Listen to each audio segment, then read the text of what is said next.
मुझे भी यकीन नहीं था कि डीएक्सएल जैसा कुछ मुझे मिलेगा, मेरी ज़िंदगी बदलेगी, क्योंकि मुझे नहीं मालूम था। हम महिलाओं का ये रहता है ना कि हम जो काम कर रहे होते हैं, क्योंकि वाकई में हम बहुत मेहनती होते हैं, पुरुष भी मेहनती होते हैं, मैं नहीं बोलती कि पुरुष मेहनती नहीं होते, मगर जो जिसका कार्य है ना, हम भी अपना काम पूरी ईमानदारी से करते हैं। तो हमें लगता है हम जो काम कर रहे हैं ईमानदारी से कर रहे हैं, मगर इसी में शायद हमको सफलता मिल जाए, पर अक्सर ऐसा नहीं होता है हमारे साथ कि हम मेहनत तो बहुत करते हैं, मगर जिस सफलता को हम चाहते हैं वो हमें नहीं मिलती है। तो किस तरह से डीएक्सएल से मैं जुड़ी और डीएक्सएल की वजह से मेरी ज़िंदगी बदली, क्यों मैं डीएक्सएल में आई, ना मैं बीमार थी और ना ही मैं बेरोजगार थी। ये दोनों चीज़ मेरे साथ में नहीं था। डीएक्सएल मेरे लिए गॉड गिफ्टेड है। मुझे कुछ भी नहीं पता था डीएक्सएल जैसा भी कोई प्लेटफॉर्म है, क्योंकि जब मेरी शादी हुई, शादी से 1 साल पहले त्रिवेदी जी, पहले चीज़ तो मैं ये बताना चाहूँगी थोड़ा अपने बारे में कि किस जगह से मुझे लगा कि मुझे डीएक्सएल करना चाहिए। जैसे आप भी लोग, आप जितने लोग यहाँ जो बैठे हो, आप लोगों की कभी ना कभी कोई बात ऐसी क्लिक की होगी, है ना, इसकी वजह से आपने सोचा अब मैं डीएक्सएल करूँ, अब मुझे डीएक्सएल करना चाहिए। तो वही चीज़ मेरे साथ था। त्रिवेदी जी शादी से पहले मेरे डीएक्सएल कर रहे थे, और 1 साल पहले से वो कर रहे थे, और वो डायमंड भी हो चुके थे, बहुत अच्छी इनकम उनकी आ भी रही थी डीएक्सएल से। मगर मैं बताऊँ, जब मेरी शादी त्रिवेदी जी के साथ तय की गई तो मुझे नहीं पता था डीएक्सएल करते, क्योंकि इनके घर वालों ने मेरे घर वालों से झूठ बोला था कि लड़का सरकारी जॉब करता है। ये सच्चाई थी, क्योंकि सच जानना बहुत जरूरी होता है ना। जिस तरह हम लोग बताते हैं, अभी सर ने बताया कि ये सच्चाई का बिजनेस है, सच में सच्चाई का बिजनेस है ना। तो जो चीज़ है उसको अगर हम अपना सच नहीं बताएंगे, आज जो मेरी वैल्यू है, आज जो मेरी अहमियत है, या आज जो मेरे स्टेटस है, आज जो मेरे पास इनकम है, जो मेरी पहचान है, वो सिर्फ आज से नहीं हुई है। उसके पीछे मैंने बहुत मेहनत की है, उसके पीछे मैंने क्या क्या कुछ किया है, जिसके कारण आज मैं इस ऊंचाइयों पे पहुंची हूँ, है ना। तो वो जानना भी बहुत ज़रूरी होता है। तो जब ये हुआ कि त्रिवेदी जी की फैमिली वालों ने झूठ बोला कि लड़का सरकारी जॉब है, क्योंकि मेरे पिताजी को अस्थमा के अटैक आते थे, वो बहुत बीमार रहते थे। बीमारी के कारण बिल्कुल उनका ये हो गया था कि अब ये बचेंगे नहीं, बहुत स्थिति खराब हो चुकी थी। मेरा BA सेकेंड ईयर था, ग्रेजुएशन में कर रही थी, और साथ ही साथ मैं यूनिवर्सिटी में पढ़ा भी रही थी। तो मैं बीमार भी नहीं थी और बेरोजगार भी नहीं थी। मुझे एक इनकम अच्छी सी आ रही थी, थोड़ी आ रही थी पर आ रही थी, और मुझे इतना विश्वास था क्योंकि मैं पढ़ने में अच्छी थी। मुझे लगता था मैं बहुत कुछ अच्छा कर ले जाऊँगी, मैं बहुत कुछ अच्छा कर ले जाऊँगी। मैं बाराबंकी जिले से बिलोंग करती हूँ। मैं चाहती थी कि बाराबंकी में मुझसे बड़ा कोई वकील ना हो, क्योंकि मुझे वकालत का बहुत शौक था। मैं वकील बनना चाहती थी, बहुत बड़ी वकील बनना चाहती थी कि लोग मेरे नाम को पूछ करके मेरे घर तक चले आए। मेरे दिमाग पे वो चीज़ उस समय बसा हुआ था। जब मेरी मगर शादी हुई, और शादी के बाद जब मैं त्रिवेदी जी के घर गई, तब मुझे हकीकत मालूम पड़ा कि त्रिवेदी जी कोई सरकारी जॉब नहीं करते हैं। इनके घर वाले ने झूठ बोला है, क्योंकि एक कॉफ़ी, आज जिस कॉफ़ी की मैं फ़ैन हूँ, आज जिस कॉफ़ी के कारण मैं अपने आप को इतनी हेल्दी समझती हूँ, इतनी स्ट्रॉन्ग समझती हूँ, एक दिन था कि मैंने उस कॉफ़ी को अपने सामने से 1 बार नहीं, 2 बार नहीं, बल्कि 4 बार हटाने को बोला था। ये टाइम था कि 4 बार मैंने, जब मेरी शादी हुई थी और मैं त्रिवेदी जी के घर गई और कॉफ़ी आई मेरे सामने, मुझसे कहा गया ये कॉफ़ी पी लीजिए। मगर वो होता नहीं है कि जो हम लोगों की आदत पड़ी होती है। आज आप डीएक्सएल में हैं, अब डीएक्सएल का प्रोडक्ट आपको पता चला, अब आप खा रहे हैं, अब आप डीएक्सएल के प्रोडक्ट के आदी हैं। मगर एक दिन ऐसा रहा होगा कि जब डीएक्सएल का प्रोडक्ट आपको बताया गया होगा तो आपको लगा नहीं, मैं जो चाय पीती हूँ हमारी सबसे बेस्ट है। सही नहीं गलत है? मैं जो सौंफ लगा रही हूँ वही सबसे अच्छा है। तो वो चीज़ मेरे साथ हुई। जब मुझे कॉफ़ी दी गई, एक मग सुबह शादी के दूसरे दिन जब मैं गई थी तो मुझे कॉफ़ी आई, 3-1 कॉफ़ी, तब येलो कलर का चौकोर ऐसे आता है, बहुत लोगों ने देखा होगा उसको। हाँ अच्छा, यहाँ भी मिलता है शायद नेपाल में। तो वो सैसे की कॉफ़ी बन के मेरे सामने आई। जब वो कॉफ़ी आई तो मेरी आदत थी, मुझे लगा था मैं इनके घर मेहमान बन के आई हूँ, मुझे तो बढ़िया सी कोई चाय बिस्किट नाश्ता पूरा आएगा, मगर कुछ नहीं, सिर्फ 1 कप कॉफ़ी वो बन करके आई। जब कॉफ़ी मुझे मिली तो मैंने कहा ये क्या है? लड़की लेकर के आई, जेठानी की बेटी, बोली चाची ये कॉफ़ी पी लीजिए। मैंने कहा मैं कॉफ़ी नहीं पीती हूँ। उसने कहा पी लीजिए। मैंने कहा मैं पीती ही नहीं हूँ, क्यों मुझे कॉफ़ी दे रही हो?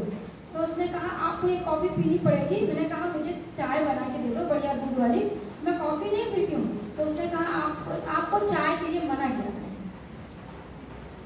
सोची, किसी के घर कोई मेहमान बन के आता है, इंसान उसकी मेहमान नवाजी करता है, क्या कुछ पाए खिला दे, क्या कुछ पाए उसको दे, उसके साथ। यहाँ तो हमें चाय के लिए मना कर दिया गया है, जो चाय मैं इतने सालों से पीती चली आ रही हूँ, तो मैं तो इसको नहीं पीऊंगी। मैंने कहा मैं नहीं पीऊंगी। फिर भी लड़की ने 2 बार बोला, 3 बार, मैंने कहा नहीं पीऊंगी। और वो कप जब बाहर गया और त्रिवेदी जी ने वो कप देखा कि अरे उसने तो चाय नहीं पी, कॉफ़ी नहीं पी, तो पूछने लगे कि ये कॉफ़ी उसने क्यों नहीं पी। तो लड़की ने बताया कि चाची ने बोला हम कॉफ़ी नहीं पियेंगे। इसी बात को लेकर के वो फटाक से कप उठाया, क्योंकि रिएक्शन वाले सारे ऐसे ही स्वभाव, आपको पता होगा अशोक जी कैसे है ना। एक बार कोई ना बोले ना तो एकदम सर पे चढ़ता है गुस्सा। वही चीज था कि फटाक से लेकर के वो कप आया, बोले यही चाय पीना है आज से। मैं ये चीज मुझे पसंद नहीं थी, क्योंकि मैं उस घर उस परिवार से नहीं आई थी जहाँ पे मेरे पर प्रेशर डाला जाए, मेरे पर दबाव डाला जाए। मुझे सामने वाला कभी कोई दबाव डाल के काम नहीं कर सकता। जब मैंने इस तरीके से गुस्से में इन्होंने बोला, एक मैं सोची यार छोटी सी कॉफी के लिए इतना झगड़ा क्यों हो रहा है घर में, ये बात क्या है। मैंने कहा मैं नहीं पीती हूँ। उन्होंने कहा आपको यही पीना पड़ेगा। मैंने कहा मैं नहीं पीऊंगी। मैंने कहा यही पीना पड़ेगा। फिर मेरे मन में आया क्योंकि हमारे यहाँ के रिवाज है, पहली बार लड़की 40 दिन मिलती है। मैंने कहा मैं नहीं पीऊंगी, मैं चाय में कॉफी पीती नहीं, मुझे एलर्जी। मैंने एक और रास्ता ढूंढा, क्योंकि हम महिलाओं के पास रास्ते और सब्सिडी की कमी नहीं होती है। शायद अगर उन रास्तों को हम रिएक्शन में आजमाएं तो हम सबसे पहले सबसे कम समय में क्राउन एम्बेसडर बन जाए। हमें कोई नहीं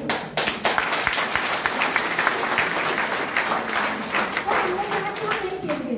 वो कॉफी बाहर चली गई, मैंने नहीं पी वो कॉफी। सब गुस्से में उस कॉफी को पी लिए। देन फिर दूसरे दिन फिर वही सिलसिला चालू, फिर मेरे लिए वही कॉफी आई, चाय नहीं मिली, फिर मैंने उसको वापस किया।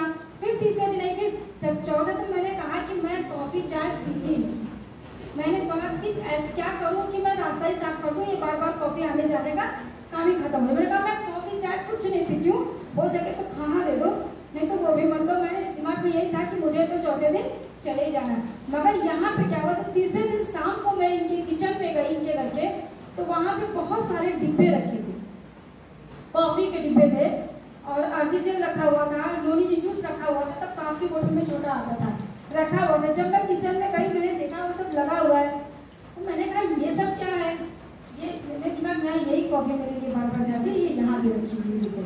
मैंने कहा ये क्या है, तो लड़की ने बताया कि चाची ये कॉफी है, यही कॉफी तो मैं किसी कॉफी को तो चाचा बेचते हैं, यही काम तो करते हैं। तभी तो मैं सुनने के बाद तो मेरे पैरों की तरह से जमीन ही खसक गई कि बाप रे, मैं तो सोची थी लड़का सर्विस वाला है। मेरे घर में बताया गया कि लड़का सर्विस वाला था, क्योंकि इतनी स्थिति खराब थी पिताजी की कि आनंद फानंद सारी तय हुई और कर दी गई थी 6 महीने के अंदर। तो लग नहीं रहा था कि वो बचेगी। इतना ज्यादा मेरे पिताजी की हालत, अस्थमा, जिनके घर में अस्थमा के पेशेंट हुए उनको पता होगा कि स्थिति किस हद तक जाके खराब होती है।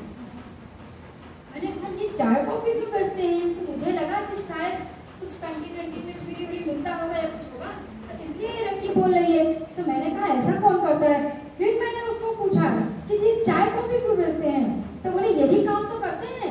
तभी वहां से मुझे मेरी सास, मेरी जेठानी लोगों ने बताया कि वो एक कंपनी में काम करते हैं। जब मैंने सुना कि वो कंपनी में काम करते हैं, मैं रात भर सो नहीं पाई। चौथे दिन मेरे भैया को मुझे लेने आना था और मैं फटाक से सुबह ही तैयार होकर रेडी बैग करके कि मुझे बस घर जाना है, मुझे यहाँ नहीं रहना है, मुझे अपने घर जाना है। और घर जाने के बाद मैं अपने पापा को पकड़ के इतना रोई हूँ। मैंने कहा जहर दे देते अगर मैं इतना भारू थी आपके लिए, तो मार देते मुझे। ऐसे लड़के के साथ शादी की हो जो कुछ नहीं करता है और आप लोगों से झूठ बोला गया, उसकी पूरी फैमिली ने झूठ बोला है, वो किसी कंपनी में डब्बे बेचता है। यही मेरे शब्द थे कि वो किसी कंपनी में काम करता है, वहाँ चाय कॉफी के डब्बे बेचता है। तो मेरे पापा को भी बहुत खराब लगा, बहुत परेशान भी थे, क्योंकि वो बीमार थे। ये सुनने के बाद में उनको भी बहुत बड़ा झटका लगा। मगर मेरे पिताजी ने बस एक ही बात बोली, क्योंकि हमारे समाज में, हमारे यहाँ जो रिवाज है कि बेटी डोली चढ़ते जाती है और अर्थी निकलती है, तो वो मेरे साथ भी था। पिताजी ने मुझे बहुत समझाया कि बेटा आप कुछ नहीं हो सकता, जो हो गया वो हो गया, अब तुम इसी के द्वारा अपनी जिंदगी को बेहतर बनाओ, इसी में आपको रहना है। और परेशान क्यों हो, तुम तो खुद पढ़ी लिखी हो, बहुत कुछ अच्छा कर सकती हो। बॉम्बे में बहुत सारे सोल्यूशन तुम्हारे पास है, बहुत सारी नौकरी है, कुछ भी कर सकती हो। क्योंकि जब तक आपको कोई चीज की जानकारी नहीं होगी, ठीक इसी प्रकार आप भी सोचोगे, आप सब इसी प्रकार से सोचोगे कि आगे क्या होगा मुझे नहीं पता, मुझे इसको सही करना है करना। मगर मेरे अंदर बहुत गुस्सा और रोष भरा हुआ था, मुझे कुछ समझ में नहीं आ रहा था। एक तरह से मैं टूटी हुई थी। मुझे ये लग रहा था कि नहीं मैं ये सब कुछ नहीं करूंगी, मैं सिर्फ और सिर्फ पढ़ाई पे ध्यान दूंगी और मैं अपना रास्ता अलग कर लूंगी, मैं इस व्यक्ति के साथ जाऊंगी भी नहीं और रहूंगी भी नहीं। मुझे ऐसी जिंदगी नहीं चाहिए। क्यों नहीं चाहिए? क्योंकि मेरा वो बैकग्राउंड नहीं था, वो उस समाज में मैं पली नहीं थी। जिस समाज में मैं रहती थी वहाँ पे डॉक्टर होते थे या इंजीनियर होते थे या प्रोफेसर होते थे, है ना, या पुलिस में, या और बहुत सारी जो है नौकरी होती है सरकारी, जिनमें लोग जाते थे उसको करते थे। अगर आपके पास और अच्छा पैसा तो आप बिजनेस कर लीजिए, अगर बहुत अच्छा आपके पास पैतृक संपत्ति है तो आप खेती बाड़ी का, क्योंकि यही 3 वजह होती है ना, इसी 3 वजह से आदमी अपने आप को स्ट्रॉन्ग समझता है। मगर वो तीनों नहीं था, वो तीनों नहीं था। तभी मुझे लगा कि नहीं मैं अपने हिसाब से अपनी जिंदगी को करूँगी। तो मतलब मैं इनमें बिल्कुल मुझे कुछ पता ही नहीं था। और इसके बाद में त्रिवेदी जी चले गए, मैं अपने ही घर पे थी, वही पढ़ाई का अपना दिमाग में यही था कि बस अपनी पढ़ाई पे ध्यान दूँ और इसी को आगे बढ़ाऊँ। पर जब 2 महीने बाद त्रिवेदी जी वापस आए, मुझे बॉम्बे जाना हुआ, बोले कि अभी बॉम्बे चलिए। शादी के 2 महीने बाद मैं त्रिवेदी जी के साथ बॉम्बे चली गई। और बॉम्बे जाने के बाद जब वहाँ पे पहुँची तो मेरे दिमाग में बस इतना ही आता था, नहीं ये मुझे जब लेने के लिए सबसे पहले आए तो वहाँ से मेरे दिमाग में थोड़ा आया, क्योंकि गुस्सा था, जाना मुझे इन्हीं के घर था। मैंने सर को बोला कि मैं ये तो जानकारी कर लूँ कि ये कमाते कितना है, क्योंकि अब तो मुझे जाना इन्हीं के साथ है, मगर ये तो मुझे पता चलना चाहिए कि अगर ये आपके डिब्बे भी बेचता है तो कितने की बेच लेता है। मैं मेरा पेट भरेगा कि नहीं भरेगा, मैं कुछ कर पाऊंगी कि नहीं कर पाऊंगी जीवन में, ये चीज मेरे दिमाग में बहुत थी। और मैं उस गुस्से के कारण जब त्रिवेदी जी मुझे लेने के लिए आए लखनऊ, तब हम लोग गाँव में रहते थे बाराबंकी में, मैंने कहा ये बताइए कि ठीक है आप किसी कंपनी में काम करते हो, ठीक है जो भी करते हो मुझे कोई लेना देना नहीं, आप कमाते कितना हो मुझे ये बता दो, आप कमाते कितना हो। तब त्रिवेदी जी ने कहा, क्योंकि हालात होता नहीं कि शब्दों के तीर चल चुके थे हम दोनों के बीच में, तो कहीं ना कहीं स्थिति ठीक नहीं थी। तभी इन्होंने कहा कि मैं अपने मुंह से नहीं बताऊंगा, चलो खुद चक्के देखो। ये 2003 की बात है। और मैं त्रिवेदी जी के साथ में तब लखनऊ गई। लखनऊ में तब एटीएम जो है खाली 2 ही जगह थे, एक इंदिरा नगर में और एक हजरतगंज में। जो लोग लखनऊ गए उनको अच्छे से पता होगा। और मैंने कभी अपनी जिंदगी में एटीएम भी नहीं देखा था कि एटीएम मशीन तक मैंने देखी, कुछ नहीं मुझे पता था, क्योंकि मैं उस तरीके से कभी नहीं सोच पाई, उस तरीके से पहुंची नहीं, तो मेरे दिमाग में सब बातें आती नहीं थी। सुन रही थी कि हाँ एटीएम से पैसे निकलते हैं। मैं सर के साथ जब लखनऊ गई और इन्होंने एटीएम से पैसे निकाले, और निकालने के बाद में मेरे हाथ में पैसे और उसके साथ जो स्लिप निकलती है, दोनों को मेरे हाथ में रखा और बोला ये लो, ये तुम्हारा पैसा है, इसको पकड़ो। तो मैंने कहा अच्छा।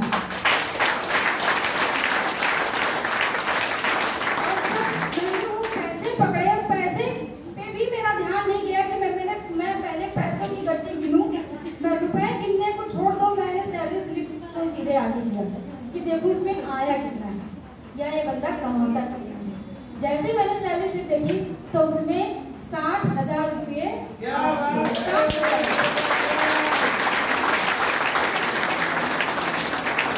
2003 में 60,000 रुपये की इनकम मंथली सर करते थे। और वो 60,000 रुपये जब मैंने स्लिप में देखा तो मेरा मन थोड़ा ये हुआ, मेरा गुस्सा भी थोड़ा ठंडा हुआ कि जाने दो, मैं ज़्यादा टेंशन नहीं लूँगी। 30,000 रुपये इसमें मेरे हैं, मैंने वही पटवारा खड़े कर दिया कि 30,000 मेरे हैं और 30,000 त्रिवेदी जी के हैं। बाकी मेरी जिंदगी एकदम सेटल है, मुझे टेंशन लेने की जरूरत नहीं है, क्योंकि इनकम ठीक ठाक है और जब काम कर रहे हैं तो ये इनकम बढ़ने वाली, घटने वाली नहीं है। अभी तक मैं डीएक्शन को करने के लिए, जानने के लिए, सुनने के लिए तैयार नहीं थी मैं तैयार। यहाँ तक मैं सिर्फ उन पैसों तक तैयार थी कि ठीक है ये पैसा इतना है, मेरा काम चले। फिर मैं घर आई और उसके बाद सर बोले बॉम्बे चलना है, क्योंकि सर हमेशा बॉम्बे रहते थे। तो फिर मैं साथ में बॉम्बे चली गई। बॉम्बे जाने के बाद में जब ये मीटिंग जाते वही डिब्बे लाते ले जाते, डिब्बे लाते ले जाते, यही काम इनका था। मैं आपसे बताऊं कि ये मुझे जो सैलरी दिखाए वो दिखाए ही, मगर वो टाइम पे डेली 2,000 2,500 की रिटेलिंग, 3,000 तक रिटेलिंग करके सरकार आपको 3,000 रुपये के। जो कहते नहीं कि डीएक्शन में पैसा नहीं आता है, मैं आपको बताऊं अगर आप में ताकत है, आप में हिम्मत है, अगर आप विश्वास के साथ करेंगे तो डीएक्शन आज ज्वाइन करिए, आज ही से पैसा कमा लीजिए।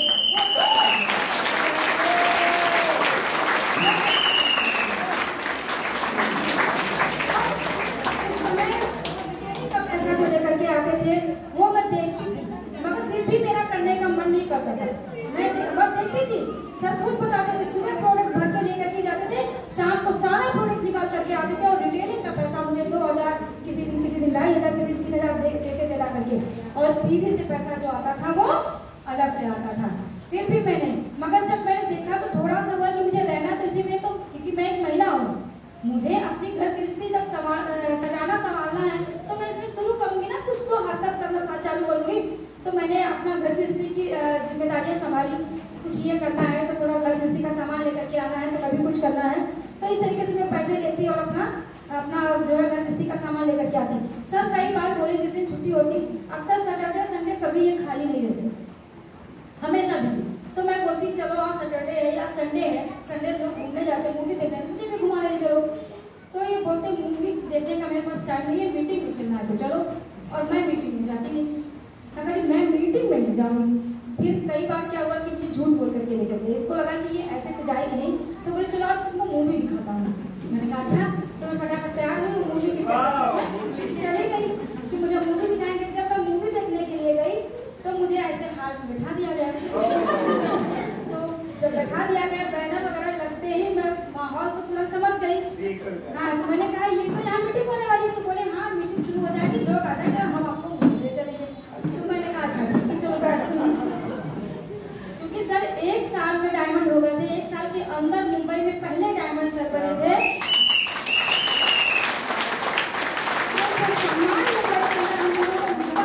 सबसे पहली सीट पे मुझे बैठाया जाता था, और वही वहाँ होता था, मीटिंग में लोग आते थे, हाल पैक होने लगता था, लोग आते थे, मुझे पहली सीट पे बैठाया जाता था।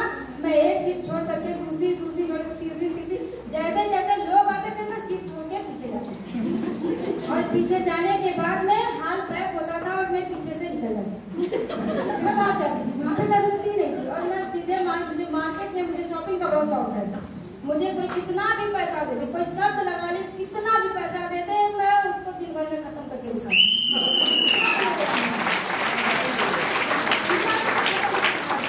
मैं भाग जाती थी सीधा मार्केट, और मार्केट में मैं खूब सारी शॉपिंग करती थी, उतनी देर ये मीटिंग करती थी। मीटिंग के बाद जब फ्री होते थे तब उस समय मोबाइल शुरू में चले थे, मोटोरोला के मोबाइल बहुत लोगों ने देखा होगा, काले काले छोटे, तब ये मुझे फोन करते थे, अरे रात में मीटिंग नहीं सुनी, कहाँ हो? तो मैं बोलती मैंने बहुत सामान ले लिया, इसको उठाओ और घर चलो, मैं यहाँ बैठा हूँ। इस तरीके से मैं सर को बोलती थी मैंने बहुत सामान खरीद लिया है, इसको उठाओ और घर चलो। बहुत गुस्सा भी आता था सर को कि अरे बाप रे ये इस तरह से कर रही है, मगर मैं सच बताऊँ फिर भी रिएक्शन की सीरियस नहीं। यहाँ तक मैं खा रही थी इसी की कमाई, पहन भी रही थी इसी की कमाई, उड़ा भी रही थी पैसे की कमाई, फिर भी मैं सीरियस नहीं थी मैं, क्योंकि मुझे समझ में नहीं आता था क्या है। मुझे सबसे ज्यादा ईगो जो होता है हम लोगों के अंदर ना, पढ़ाई का ईगो होता है ना, हम किसी से बात क्यों करें, हम किसी को प्रोडक्ट बताएं क्यों, हम किसी के पास जाएं क्यों, तो वो ईगो मेरे अंदर भी था, इसलिए मुझे अच्छा नहीं लगता था। मेरे दिमाग में था कोई बड़ी सी शॉप डाल ले, कोई बड़ी सी दुकान डाल ले, वहाँ तो मैं बैठ जाऊंगी, मगर ये घर घर जाके डिब्बे बताना, पकड़ के लोगों को डिब्बे के बारे में बताना, चाय को, ये मैं नहीं कर पाऊंगी, ये मैं नहीं कर सकती, मुझे पसंद ही नहीं है। तो मेरे दिमाग में बस इतनी चीज घुसी हुई थी। धीरे धीरे करके मेरा 4-5 महीने बीता, और 5 महीने के बाद फिर अचानक मेरे घर से फोन गया कि बेटा पापा की तबीयत बहुत ज्यादा खराब हो गई है, अभी घर आओ, लगता है वो बचेंगे नहीं। उनको मेडिकल कॉलेज से जवाब हो गया था, तो हम लोग फटाफट टिकट कराए और लखनऊ आए। जब यहाँ आई, आने के बाद मैंने पापा को देखा तो उनकी स्थिति एकदम खराब हो चुकी, इस तरीके से हो गई थी कि जब उनको अस्थमा के अटैक आते थे तो एकदम हाथ पैर ठंडे नीले पड़ जाते थे, जुबान बाहर निकल आती थी, बहुत दिन में ये हो रहा था कि 10 दिन चले या 15 दिन चले। अब लगता है पापा को ये मतलब बहुत स्थिति खराब थी। देखने के बाद मेरा भी अंदर से मन एकदम होने लगा कि अब क्या करूँगी, साल भर में मेरी शादी को नहीं हुए हैं, पापा को कुछ हो जाएगा तो लोग बोलेंगे अब सब नहीं निकली, देखो शादी की इसकी नहीं छजी। तो ये सब चीजें दिमाग में बहुत मेरे प्रेशर रहता था। उसके बावजूद भी जब हम आए वहाँ रुके, तब त्रिवेदी कहते नहीं है कि जो चमत्कार को ही लोग नमस्कार करते हैं ना, जो चमत्कार होगा उसी को नमस्कार होगा, मगर मैंने चमत्कार देखा नहीं था तो मैं कैसे नमस्कार करती। मुझे तो लगा था जैसे सब चाय, जैसे ग्रोसरी की दुकानें, जो परचून की दुकानें होती है वो तो सालों दिन चल रही है, तो उसी तरीके से किराने की दुकान की तरह ये भी डब्बे बेच रहे हैं। मुझे तो कुछ पता नहीं था ना इसके बारे में कि इसमें भी इतना पावर है कि एक किसी मरते हुए व्यक्ति को ठीक कर दे, खड़ा कर दे, वो पावर रिएक्शन का मुझे नहीं पता था उस समय।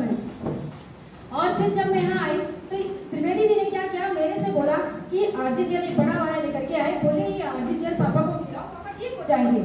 तो मैंने कहा यहाँ डॉक्टर बोला 10 दिन में मतलब 10 दिन जिए कि 15 दिन जिए, जहाँ इनको 15 दिन में मरना है तुम आज ही मार दोगे। मेरे लिए और आफत खड़ी कर दोगे, तो कोई बेटी देखने आए कि मारने के लिए आई, ऐसे मत करो।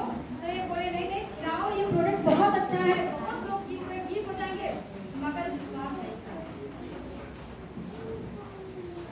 लेकिन मुझे विश्वास बिल्कुल नहीं था, इसलिए मैं नहीं खिला दे रही थी। एक दिन बीता, 2 दिन बीता, पर क्योंकि इन्होंने उस विश्वास को देखा था ना, इनके अंदर वो विश्वास था, इन्होंने सामने से उसको देखा था, इसीलिए तो रिएक्शन कर रहे। क्योंकि रिएक्शन करने से पहले उन्होंने भी बहुत दिक्कतें झेली, बहुत दिक्कतें झेलने की वजह से उन लोगों को भी विश्वास नहीं था, मगर जब किए तब विश्वास आया, सफलता मिली तभी तो विश्वास आया ना।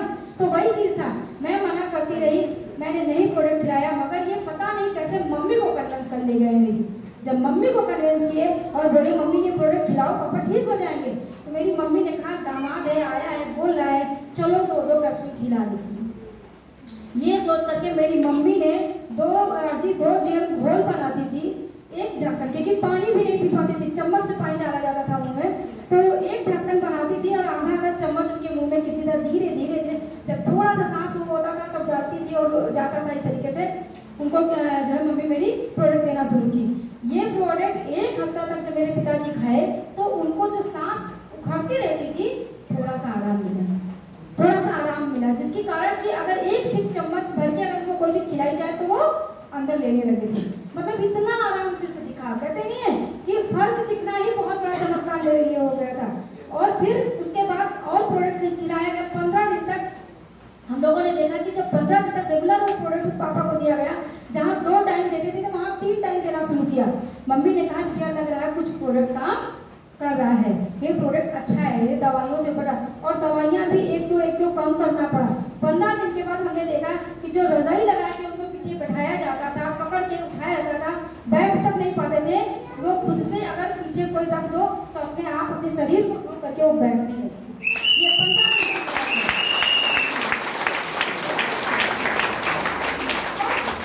15 दिन उनको इतना फर्क दिखा, तो हम लोगों ने सोचा कि अब शायद ये प्रोडक्ट काम कर रहा है। मेरे मन में भी थोड़ा सा बदलाव आया कि हाँ अभी तक तो नहीं, बिल्कुल स्थिति लग रहा है ठीक हो जाएंगे। तो होता नहीं है कि जब हमारा प्रियजन कोई बीमार होता है तो हम उसको देख करके उससे ज्यादा हम भी तड़पते हैं कि नहीं, तो ये लगता है कि ठीक हो जाए किस तरह। और फिर प्रोडक्ट 1 महीने तक, मैं 1 महीने तक पापा के साथ रही, प्रोडक्ट भरपूर तरीके से इनको खिलवाया, और ये इतना देखा कि वो चारपाई से खुद अपने मतलब खुद से लेट जाते थे, खुद से उठ के बैठ जाते थे, चाय कॉफी का मग पकड़ने लगे थे, और इतना फर्क देख के मुझे बहुत खुशी हुई।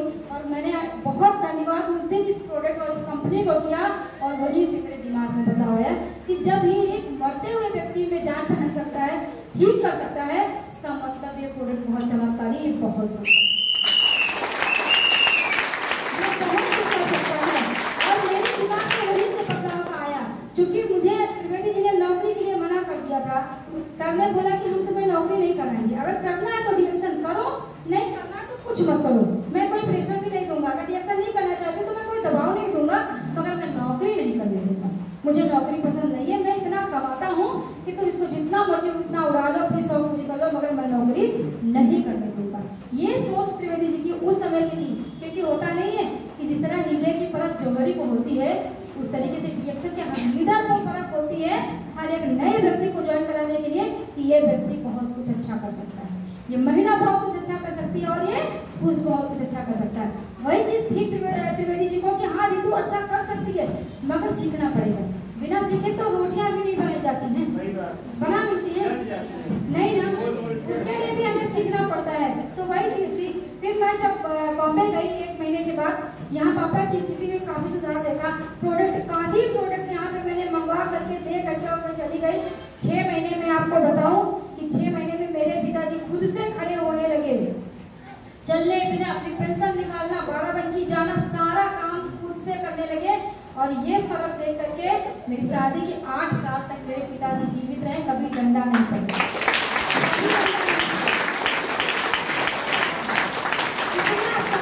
इतना चमत्कार इस प्रोडक्ट का हुआ, और प्रोडक्ट का ही चमत्कार देख करके मेरा दिमाग डाइवर्ट हो गया कि अब मैं फुल टाइम रिएक्शन करूंगी, मैं भी रिएक्शन करूंगी।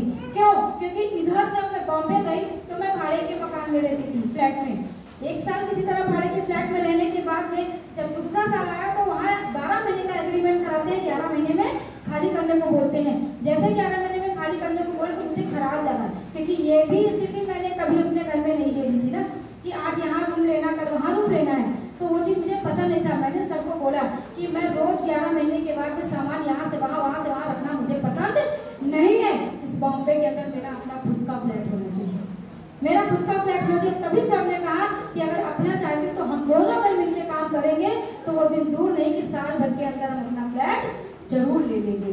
और वही सोच, वही जुनून मेरे दिमाग में जगा। मेरा लक्ष्य, मैंने कहते नहीं, जब तक आप लक्ष्य नहीं बनाओगे, आप सपना नहीं बनाओगे, अगर आपने कोई सपना नहीं बनाया है तो आप उस चीज को करोगे नहीं। जैसे कि हम लोगों को होता है कि हमें घर जाना है तो हम इधर उधर के रास्ते पे जाते हैं क्या?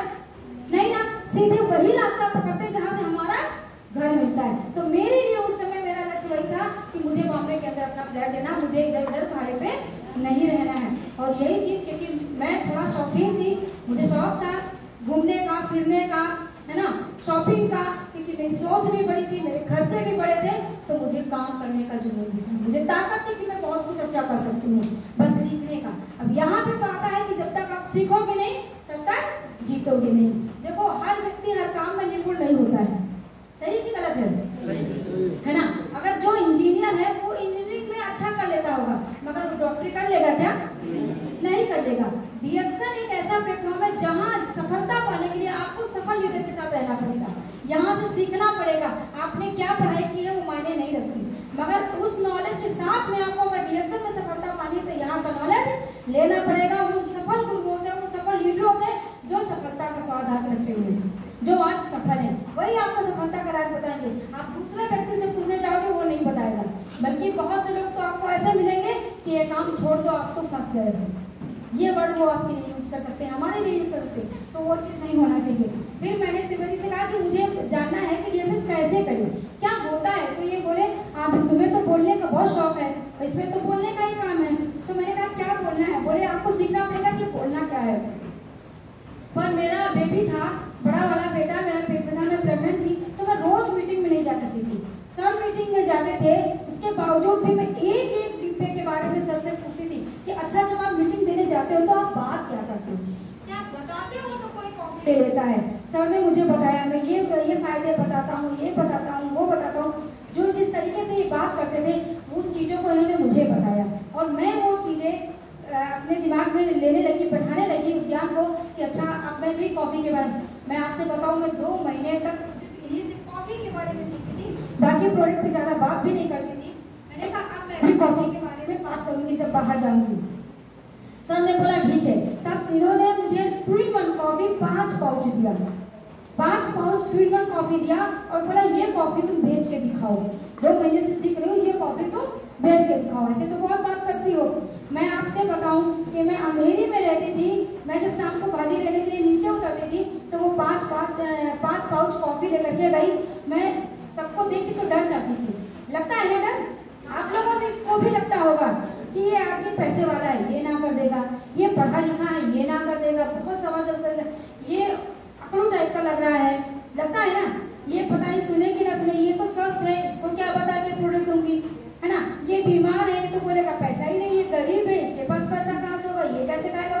तो यही सब कुछ मेरे भी दिमाग में चल रहा था कि मैं नहीं बता सकती हूँ लोगों को, मगर मैंने जो सीखा था तो मैं व्यक्ति का चेहरा, उसका हाव भाव देख के उससे बात करती थी। तो मैंने मेरे दिमाग में लगाया कि जो हिंदी बोलते हो, जो अपने यूपी के हो, उन्हीं से मैं ज़्यादा बात करूँगी, जो मैं, और ज़्यादातर जैसे जो दुकानें लगाते हैं रोड वाले, उनसे मैं बात करूँ। तो भाजी वालों से बात करती थी, कभी कभी कोई जनरल स्टोर वाला मिल जाता तो उससे बात करती थी, कभी बहुत सारे बाकड़े वाले मिलते थे, कोई सूप बेच रहा है तो कोई पकौड़ी चाय, तो बात करती थी, जब भी रुकती थी तो बात करती थी, मगर सब सीधे ना बोलते थे। किसी को बोलो कॉफ़ी लेने तो बोलता तू जो लेने आई वो ले और निकल इधर से, ये क्या बता रही है, कि किसके पास टाइम नहीं। बॉम्बे जैसे शहर में कोई किसी की बात नहीं सुनना चाहता है, तो ऐसे बात करते थे। धीरे धीरे मैं 15 दिन तक गई, मेरी एक भी कॉफी कोई नहीं लिया, कोई नहीं पिया, कुछ भी नहीं। मैं आई और गुस्से में मैं पूरी कॉफी को पकड़ा दी, मैंने कहा लो पकड़ो, मेरे से नहीं होगा। लोग ना बोलते, ऐसे देखते जैसे मैं उनका कुछ ले रही हूँ। अरे मैं तो उनके लिए अच्छा बोली, मगर मैं नहीं कर सकती। मैं वहाँ पे एकदम सपोर्ट कर दूंगी, मेरे से नहीं होने वाला है।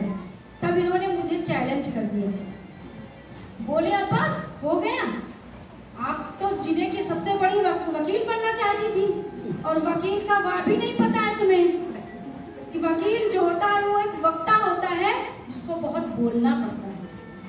बोलना पड़ता है कि नहीं बोलता है? और वकील के सामने दूसरा वकील भी दलील पेश करने के लिए खड़ा होता है जो बराबर उससे बहस करता है कि नहीं करता है? ये शब्द बोल करके तो सर ने मुझे चैलेंज किया, यही पे आपकी वकालत खत्म हो गई, कैसे बनोगे वकील? मुझे तो लगता है तुम कुछ नहीं बनोगी। तो मुझे गुस्सा आया इस बात को लेकर के, क्योंकि कहते नहीं है जो चीजें पसंद नहीं होती अगर वो कोई बोलता है तो अंदर से गुस्सा आता। मैंने कहा ऐसे मत बोलो, बेच के दिखा दूंगी। मैंने कहा जब बेच के दिखा दोगी तो बेचो, फिर लेकर के जाओ, मुझे बेच के दिखाओ। बोले 5 पाउच बेच के दिखा दो, मैं मान लूंगा कि तुम कुछ कर सकती थी। मैं फिर उस चैलेंज को, मैं फिर उसी पॉलीथीन को उठाई और फिर निकली। मैं एक बाई आती थी, एक बुजुर्ग महिला थी जिसको गठिया बाई की प्रॉब्लम थी, उसको लेकर के गई और मैंने बताया वो भाजी बेचती थी, उसका बेटा रोज बाकरा लेकर के आता था, रखता था और वो बेचती थी। तो मैं उसको देखती थी एक झाड़ के नीचे, तो मैं उसको बोली कि मौसी ये कॉफी पियो, आपका ये जो दर्द है, ये गठिया है, ये ठीक हो जाएगा। तो बोलती थी वहाँ पे, क्योंकि सबकी खड़ी भाषा होती, बोली नहीं मेरे को नहीं चाहिए, तू ले सब्जी भाजी ले और निकल इधर से चल। तो मैं भाग के फिर वापस चली, मैं गई सब ऐसे, एक दिन गई, 2 दिन गई, मैं 1 हफ्ते तक उसको कॉफी, जिसको भी मैं कॉफी बताती कोई लेता ही नहीं। फिर मेरे दिमाग में आया कि वकालत भी आसान नहीं है, तो कहीं ना कहीं तो मुझे पॉइंट भी तो ढूंढना पड़ेगा ना। ये चीज आप लोगों को भी करना, आप लोग चाहो अगर दिमाग, कहते ना ये बुद्धि का बिजनेस है, अगर आपकी बुद्धि शार्प होगी, तेज होगी, आप पॉइंट निकाल पाओगे ना, तो प्रोडक्ट आप 1 घंटे में बेच लोगे, आपको कोई रोक ही नहीं सकता, सामने वाला लेके जाएगा।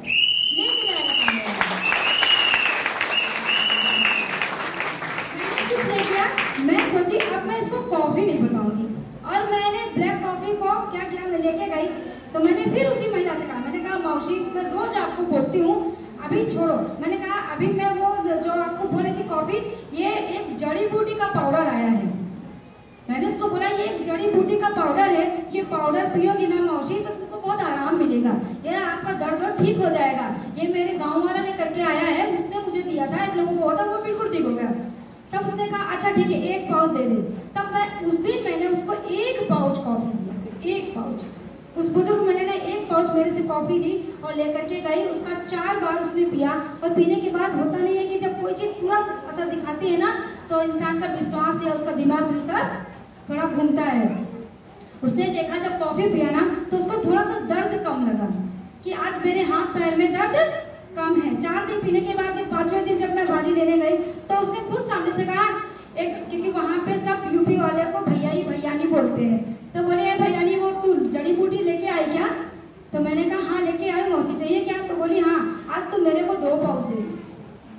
1 लिया, 2 लिया, 5 लिया, फिर उसने मेरा पूरा डब्बा लिया, पूरा डब्बा लिया।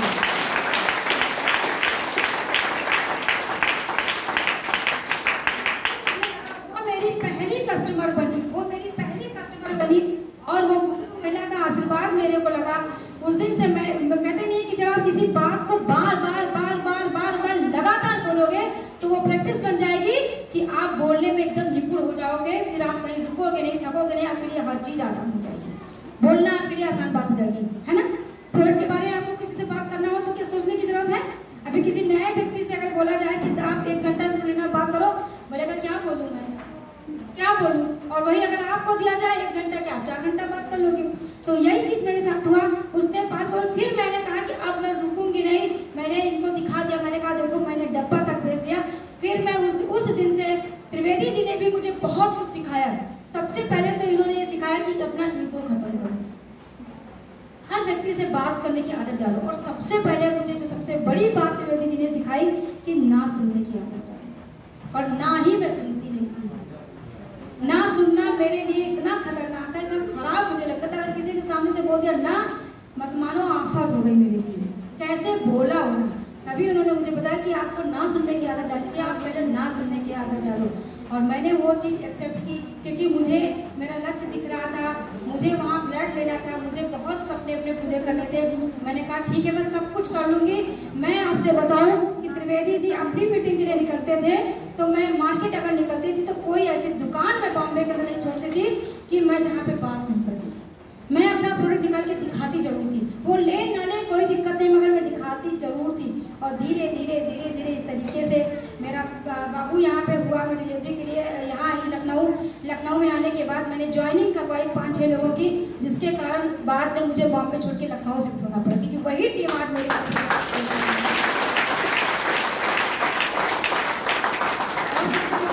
फिर मैंने धीरे धीरे डीएक्शन को अपनाया। मगर मैंने डीएक्शन में महिलाओं के लिए क्यों सोचा कि सबसे ज़्यादा यहाँ महिलाएं सफल हो सकती थी। जब मैं मीटिंग में जाती थी तो जो भी महिलाएं आती थी मैं देखती थी महिलाओं की इंटरनल प्रॉब्लम बहुत सारी होती है, फिजिकली भी होती हैं, पर्सनली भी होती हैं कि नहीं होती हैं, मगर वो किसी से कह नहीं सकती। हर महिला अपना दर्द किसी महिला से तो कह देगी, मगर कोई भी महिला अपना दर्द किसी पुरुष से नहीं कह सकती है, क्योंकि उसको लगता है सामने वाला पता नहीं क्या सोचेगा। तो ये चीज़ें मैं वहाँ मीटिंग में देखती थी कि बहुत सारी महिलाएं आती थी जिनको अगर कोई प्रॉब्लम है हेल्थ को लेकर के तो वो सोचती थी किससे बात करें। मगर जब मैं जाती थी मीटिंग में तो वो तुरंत मीटिंग के बाद मेरे साथ बैठती थी और बोलती थी मुझे ये प्रॉब्लम है, मुझे ये प्रॉब्लम है, चाहे वो कोई भी प्रॉब्लम हो उनकी। अक्सर ज़्यादातर मैडम बहुत सारी महिलाओं को मैं देखती थी वो लुकेरिया जैसी बीमारी, हार्मोन्स इम्बैलेंस की प्रॉब्लम को लेकर के ज़्यादा परेशान रहती थी। मगर ये प्रॉब्लम जल्दी फ्रंट पर नहीं दिखती है, अंदर ही अंदर महिला को खाती और खोखला करती है। सही है कि गलत है? आप लोग भी मार्केट में जाते होंगे, बहुत सारी महिलाएं आपको ऐसी मिलती होंगी। तो जब वो चीज़ मैंने सामने से देखा तभी मुझे लगा कि यहाँ तो महिलाएं बहुत परेशान हैं, और परेशान वो सिर्फ हेल्थ को लेकर के नहीं बल्कि पैसे को लेकर के हैं। अगर यहाँ हेल्थ के लिए आओगी तो पैसा मिलेगा, और पैसे के लिए आओगी तो हेल्थ मिलेगा। तो ये एक ऐसा प्लेटफॉर्म है जहाँ पे जो स्लोगन मैंने शुरू में देखा था और पढ़ा था कि हेल्थ, वेल्थ एंड हैप्पीनेस, वो तीनों चीज वाकई में डीएक्शन में है। तो क्यों ना डीएक्शन को अपना मिशन बना लिया जाए, क्यों ना डीएक्शन को ही अपना जिंदगी का सबसे अहम हिस्सा बना लिया जाए और लेकर के इसको आगे मैं बढ़ूँ। आज मेरा बहुत कुछ अच्छा हुआ है, ऐसी बहुत सारी महिलाएं हैं जो आज परेशान हैं, जो आज दिक्कतों को झेल रही हैं, क्यों ना मैं उनको छूँ और उनकी दिक्कतों को दूर करूँ। और इसी वजह से मैं आज जितनी भी महिलाएं, मेरी उत्तर प्रदेश की जो टीम है, तो शायद आप लोगों ने देखा होगा कभी डीएक्शन से टीम अगर जुड़ी होगी कि सुमन जी वगैरह जिनको बात करना भी नहीं आता था, आज वो महीने का 1-1 लाख रुपए कमा रही हैं, 1 लाख 1.5 लाख रुपए का। मुझे बहुत खुशी होती है। और मैंने एक चीज़ देखा कि सबसे ज़्यादा महिलाएं जो है डीएक्शन को लेकर के जागरूक हैं, और महिलाओं की वजह से ही आज उत्तर प्रदेश बहुत तेजी से ग्रोथ कर रहा है, बहुत तेजी से ग्रोथ कर रहा है। आप लोग चाहोगे तो डीएक्शन को ऊंचाइयों पे ले जाओगे जहाँ पे सबसे बड़ा और सबसे ज़्यादा नाम आप लोगों का होगा, मगर आप लोगों को करना पड़ेगा। बिना मेहनत के कहीं कुछ नहीं है, कहीं कुछ नहीं है। तो ये मेरी थोड़ी जर्नी रही जो कि मैंने डीएक्शन को क्यों किया, इस तरीके से डीएक्शन ने मुझे डाइवर्ट किया। आज मैं जो कुछ करती हूँ, जो कुछ बोलती हूँ, वो सिर्फ और सिर्फ डीएक्शन के कारण है। डीएक्शन ने मुझे वो दुनिया दी है, मुझे वो दिन दिखाए हैं, मुझे उन ऊंचाइयों पे पहुँचाया है जो मैं सोच भी नहीं सकती थी। शायद मैं वकील होती तो वो कभी नहीं मिलता। आज डीएक्शन ने मुझे जिस तरीके से मान सम्मान दिया है, मुझे मान सम्मान मिलता है। आज मैं बहुत जगह मीटिंग के लिए जाती हूँ, है ना, अपने राज्य से दूसरे कई राज्यों में मीटिंग के लिए जाती हूँ। डीएक्शन से ही मुझे जाने का मौका मिलता है। फ्लाइट से मुझे टिकट कंपनी देती है, होटल में रहने का पैसा कंपनी देती है। मैं मेरे घर से निकल करके मीटिंग करके घर तक आ जाती हूँ, मेरा एक पैसा नहीं लगता है। स्पीकर के रूप में जो मान सम्मान मिलता है, जो डीएक्शन ने मुझे आज मान सम्मान दिया, वो अगर मैं एक हाउस वाइफ होती या कोई और कुछ काम कर रही होती शायद वो कभी नहीं मिलता, वो कभी नहीं मिलता। और मैं पैसे की अगर बात करूं तो सच में डीएक्शन में वो पैसा है जो किसी और कंपनी में भी नहीं है, किसी और काम में नहीं है। मगर पैसा कमाने वाला होना चाहिए, होना चाहिए कि नहीं होना चाहिए, है ना। हम और आप क्या सोचते हैं कि एक होम मीटिंग करेंगे और बस अपने घर चले आएंगे? नहीं, मैं मानती हूँ डीएक्शन जो है वो मनचाहा बिजनेस करने का प्लेटफॉर्म है कि नहीं है ना। मनचाहा पैसा आपको डीएक्शन देगा, मनचाहा समय पे आप काम कर सकते हो, मनचाहा तरीके से आप अपने को ढाल सकते हो, आगे बढ़ सकते हो। डीएक्शन कभी रोकता नहीं, रोकता है क्या, है ना। तो डीएक्शन आपको सब कुछ देता है, आप कितना लेना चाहते हो ये आपके ऊपर है। आज महिलाओं के लिए जो डीएक्शन ने किया है तो कोई और कंपनी कभी नहीं कर सकती, कभी नहीं कर सकती। मगर हम लोगों को भी करने की जरूरत है, क्योंकि दिक्कतें तो हमारी अपनी है ना, है कि नहीं है, हमारी अपनी दिक्कतें हैं। तो उन दिक्कतों को लेकर के कोई और लड़ने नहीं आएगा, हमें खुद से लड़ना पड़ेगा। आगे की बातचीत में थोड़ा स्लाइड से करना चाहूंगी।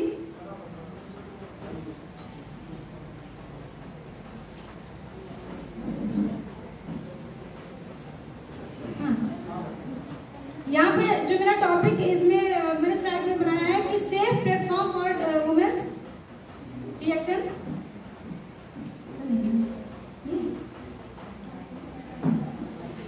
ये देखिए यहाँ पे क्या लिखा हुआ है, समाज में बदलाव क्यों नहीं आता? क्योंकि गरीब में हिम्मत नहीं है, मध्यम को फुर्सत नहीं है और अमीर को जरूरत नहीं है। सही है कि गलत है? मानते हो इस बात को आप लोग? है ना? समाज में बदलाव क्यों नहीं आता? क्यों लोग डीएक्शन की तरफ प्रभावित नहीं हो पाते? क्यों लोग डीएक्शन की तरफ नहीं आते? क्योंकि सब आपको डीएक्शन नहीं बताएंगे।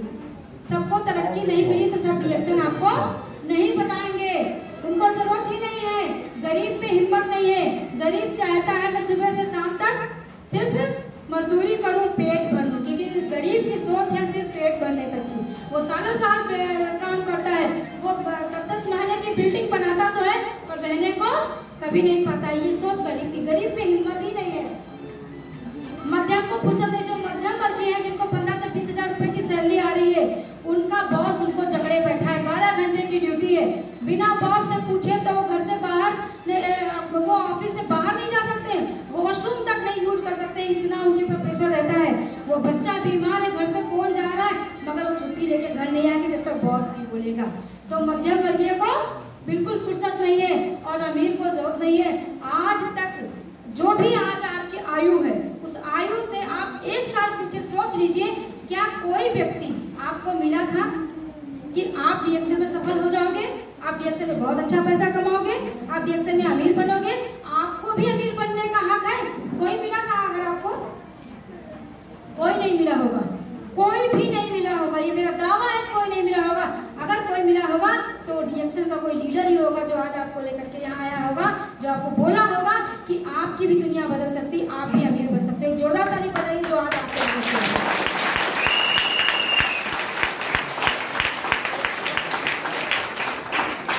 कहने वाला कोई अमीर आपके पास नहीं, बल्कि डीएक्शन का ही कोई अमीर व्यक्ति आपके पास आया होगा, क्योंकि उसको आपकी वैल्यू है। वो आपकी दिक्कतों को समझता है, इसलिए वो उसको आपकी पढ़ाई लिखाई से, आप किसी जॉब के लिए जाओगे ना तो आपकी मार्कशीट देखी जाएगी कि देखी जाएगी कि आप कितना पढ़ी लिखी है, क्या कितना आपने जो है एक्सपीरियंस ले रखा है, क्या कुछ आपने किया है, तब आपको जॉब मिलेगी। यहाँ पे कुछ नहीं पूछा जाता है। यहाँ पे इंसान की वैल्यू है, ये इंसानियत का बिजनेस है। यहाँ पे व्यक्ति को विशेष माना जाता है, उसके कर्म को विशेष माना जाता है, ना कि आप क्या कर रहे हो ये सब देखा जाता है। यहाँ पे लिखा हुआ ज्ञान से खतरनाक कोई हथियार नहीं है, इसे फुल लोड रखें। ज्ञान से खतरनाक कोई हथियार नहीं है, इसे फुल लोड रखें। ये मीटिंग आपको ज्ञान बढ़ाने के लिए रखी जाती है कि नहीं रखी जाती है ना? यहाँ से आपका ज्ञान बढ़ता है। डीएक्शन में क्या बात करना है, किससे बात करना है, किस तरह बात करना है, कितनी देर बात करना है, ये ज्ञान आपको डीएक्शन की मीटिंग्स में मिलेगा कि नहीं मिलेगा? कोई सफल लीडर बताएगा। ऐसे तो लाखों आप क्या करोगे? आप 2 घंटे बात करो, क्योंकि हम लोग ये भी बताते हैं, बहुत लोग होते हैं प्रोडक्ट को लेकर के मीटिंग के लिए जाते हैं, 4-4 घंटे एक ही प्रोडक्ट पे बात करते हैं। सामने वाले को प्रोडक्ट खाने पे रिजल्ट आएगा, आपके बताने पे रिजल्ट आ जाएगा क्या? नहीं आएगा बताने पे रिजल्ट। तो बातें उतनी करो जितनी जरूरत है, जितने में उसको समझ आ जाए। बाकी उसको ये आप जरूर बोल सकते हो, बाकी आपको उसको ये बताना है कि सर ये चाय है, इसको पिएंगे, इससे आपको फायदा मिलेगा। अगर नहीं मिलेगा तब हमें बताना, मगर आप बताने पे भी मार उसके ऊपर 4 घंटा झोंक दिए तो आप दूसरी होम मीटिंग के लिए लेट हो जाओगे, आप समय पे नहीं जा पाओगे। जो लक्ष्य आप लेकर के चले हो कि आज मैं 2 लोगों की ज्वाइन कराऊंगी या 3 लोगों की ज्वाइन, वो नहीं कर पाओगे। अगर आप सोचे हो कि आज मैं रिटेलिंग में 1000 रुपये अपने घर के लिए लेकर के जाऊंगी, तो आप नहीं कर पाओगे। तो समय का इसलिए विशेष ध्यान रखो कि क्या बात करनी है और कितनी देर बात करनी है। प्रोडक्ट खिलाने पे ज्यादा पैसा, प्रोडक्ट खाने पे ही असर दिखेगा। तो उसके लिए आपको ज्ञान होना बहुत जरूरी है। इसलिए मीटिंग में ज्यादा से ज्यादा जाओ, अपनी टीम के साथ, टीम को लेकर के जाओ सीखने के लिए। यहाँ पे लिखा हुआ संघर्ष करना मेरे लिए समस्या नहीं बल्कि मेरा शौक है, जीत हासिल करना मेरी जरूरत नहीं, मेरा जुनून है। जुनून होना चाहिए कि नहीं होना चाहिए? होना चाहिए ना। बिना जुनून के कुछ भी संभव नहीं है। कल मैंने 2 दिन में मीटिंग कर रही हूँ, 2 दिन से मैं अकबरपुर में मैंने मीटिंग की है, दोस्तपुर में मैंने मीटिंग की है। मैं हताश हो गई हूँ, परेशान हो गई हूँ। जो महिलाओं में है। जो भीड़ मैंने देखी है, बाप ये हाल तो लाख गुना अच्छा है भैया, यहाँ तो एसी की जरूरत ही नहीं है। ये जितना लंबा है इतना ही लंबा था, मगर और पीछे है, जितना ये है इसके और पीछे तक कर दीजिए। एक भी विंडो नहीं है, आप बाहर देख नहीं सकते हो क्या हो रहा है, एक भी विंडो नहीं। और इतने लोग, इतनी महिलाएं, इतनी जगह छूटी थी जहाँ पे आप खड़े हो सकते थे, बाकी सारा पैक था, सब नीचे बैठी थी। पीछे उसके अंदर छोटी सी रास्ता थी जिसमें बच बचा के हम लोग अंदर तक पहुंची थी। मैं कल से अगर उसमें चावल रख दिए जाते जगह जगह में, बोल लेते तो पक जाता। इतना ही, कितनी गर्मी। मैं गई हूँ मीटिंग के लिए और उसके बाद जब मैं निकली हूँ मेरा पूरा चेहरा सूज गया था, लाल हो गया, मेरा इतना शरीर जल रहा था, इतना जल रहा था। 2 दिन की मीटिंग में की हूँ, मैं एकदम मान गई। मैंने कहा माँ जी मैं मान गई, ये महिलाएं सच में ये जुनून होता है अपनी गरीबी से छुटकारा पाने के लिए। जब तक आपके अंदर जुनून नहीं आएगा आप किसी काम को कर नहीं पाओगे, करने में मन ही नहीं लगेगा। सही कि गलत है ना। और जुनून तब आता है क्योंकि आज की परिस्थितियां कह रही हैं, हमारी गरीबी कह रही है, वो जकड़ के बैठी है, वो जकड़ के बैठी है, वो कह रही है आप कुछ करो, आप आगे बढ़ो, मगर हम करना नहीं चाहते हैं। तो ये हम सबका सौभाग्य है कि DXN हमें मिल चुका है, हमें अपने को आगे बढ़ाना है, अपने अंदर जुनून पैदा करना है। जब आप जुनून को लेकर के आगे बढ़ेंगी ना तो आपको कोई रोक नहीं सकता, कानून से कोई नहीं रोक सकता आपको। यहाँ पे लिखा हुआ है कामयाबी हमेशा वक्त मांगती है। मांगती है कि नहीं मांगती है? लोग सोचते हैं कि मैं आज DXN में ज्वाइन हुई हूँ, कल लाख रुपए मेरे अकाउंट में आने लगे। ऐसा आएगा क्या? ऐसा नहीं आएगा। बच्चा भी जन्म लेने में 9 महीने लेता है कि नहीं लेता है ना। जब तक वो पूरे दिन का नहीं होता है तो बच्चा स्वस्थ नहीं माना जाता है। एक पेड़ भी लगाते हैं, उसकी भी हम लोग 3 साल सेवा करते हैं, तभी वो फल देता है कि नहीं देता है ना। एक अपने बच्चे को हम एजुकेशन लेने के लिए भेजते हैं, 25 साल तक इंतजार करते कि नहीं करते हैं, है ना। कि जब मेरा बच्चा पढ़ लिख जाएगा, जब इंजीनियर हो जाएगा, जब इंजीनियरिंग की पढ़ाई पूरी हो जाएगी तभी तो उसको नौकरी मिलेगी। 25 साल तक इंतजार कर सकते हो आप, 15-15 लाख रुपए लगा करके। 5 साल इंतजार नहीं कर सकते हो। मेहनत करके जहाँ पैसे नहीं लगाने, सिर्फ समय लगाना है और मेहनत लगानी है, तो आप 5 साल इंतजार नहीं कर सकते हो? कर सकते हो ना? yes. सभी लोग कर सकते हो ना? 5 साल के अंदर DXN में आपकी दुनिया बदल जाएगी। आप जो चाहते हो वो होगा, आप मिलीनियर्स बन जाओगे 5 साल के अंदर। मगर 5 साल तक आपको ना इधर देखना ना उधर देखना है, सिर्फ अपलाइन की बात मानी, सिर्फ और सिर्फ अपलाइन की बात नहीं है। एक बार सुबह अपलाइन से बात करो कि सर आज 4 होम मीटिंग करेंगे, शाम को डाउनलाइन से पूछो आज की मीटिंग कैसी रही, कल कितने लोगों को बिठाओगे। ये बना लो, देखो सफलता कैसे मिलती है। सफलता नहीं मिलती।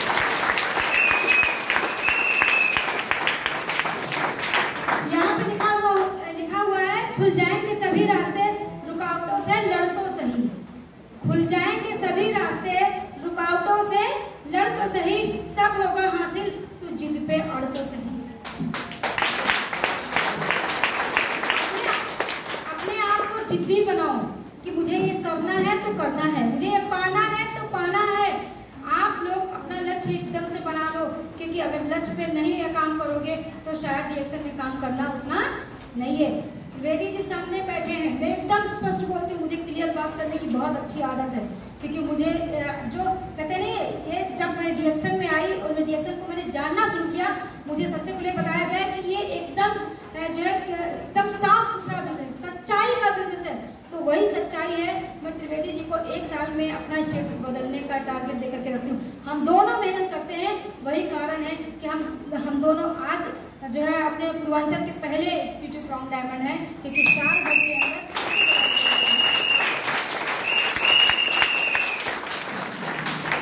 मैं एक पिन अचीव करती हूँ, दूसरी पिन के लिए सबको उसी स्टेज पे बोल देती हूँ धीरे से कि अगली पिन फिर लेना, अगली पिन फिर लेना है।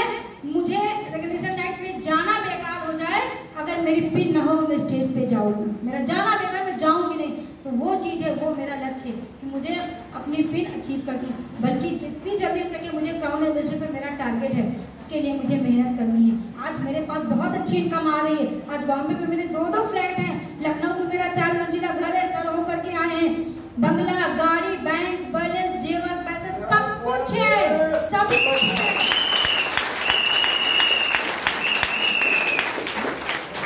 सब कुछ है मेरे पास। उसके बावजूद भी आज भी मैं मेहनत करती हूँ। आज भी मैं त्रिवेदी जी के साथ में मीटिंग करती हूँ।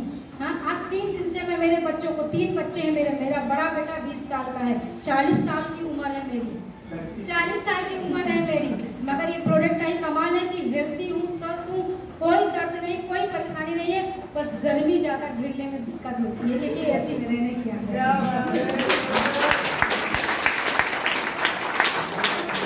प्रॉब्लम है, बाकी कोई प्रॉब्लम नहीं। फिर भी मैं लगातार 2 महीने हो गए हैं, शायद मैंने घर में 1 रात सोई है 2 महीने के अंदर। सर से पूछ लीजिए। मैं घर जाती थी, अभी मैं बॉम्बे 15 दिन बॉम्बे रह करके आई हूँ। बॉम्बे में कई मीटिंग लगातार अपनी टीम के लिए मीटिंग की, दूसरों की टीम में, नेपाल भर तक मैंने मीटिंग की है। नेपाल में यहाँ से मैडम मिली थी मुझे वहाँ पे, जब मैं पालघर मीटिंग करने गई थी।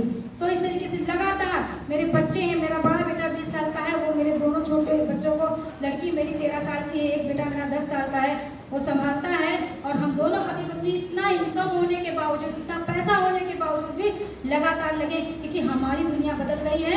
ये सच्चाई लोगों को हम बताएंगे ताकि उनकी भी दुनिया बदले। हमें सबको बदलना है, सबको बदलना है।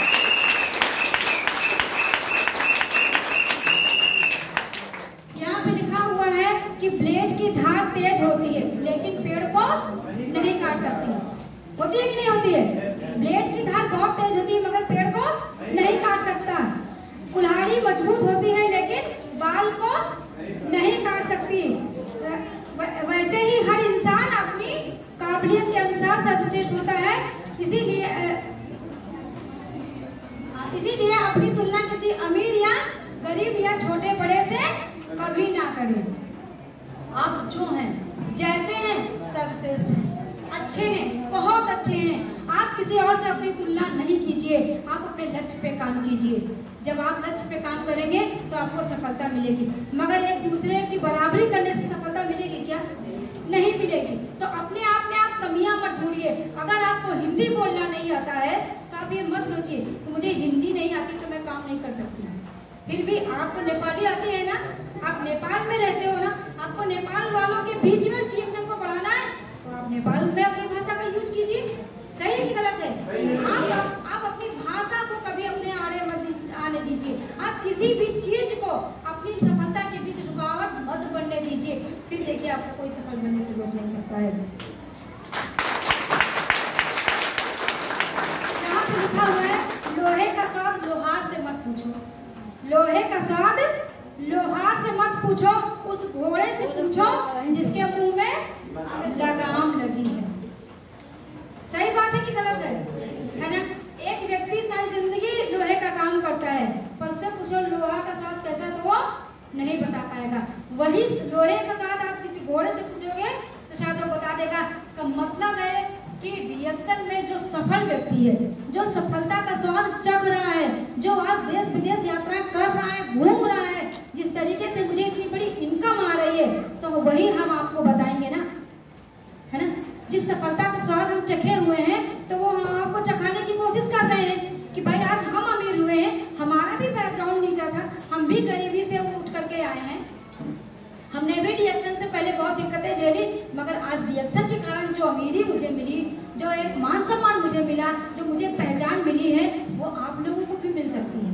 तो वो हम लोग चाहते हैं कि आप लोग भी उसका स्वाद सकें, उस अमीरी का स्वाद सकें जो आज हमने चखा है।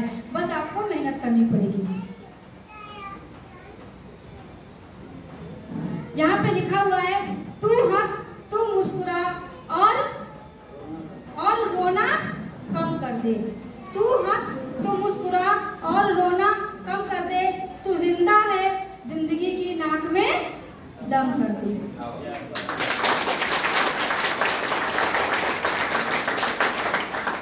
अगर आपके हाथ पैर सुरक्षित है, आपकी जुबान सुरक्षित है, आप देख सकते हो, आप हंस सकते हो, आप चल सकते हो, इसका मतलब आप जिंदा हो।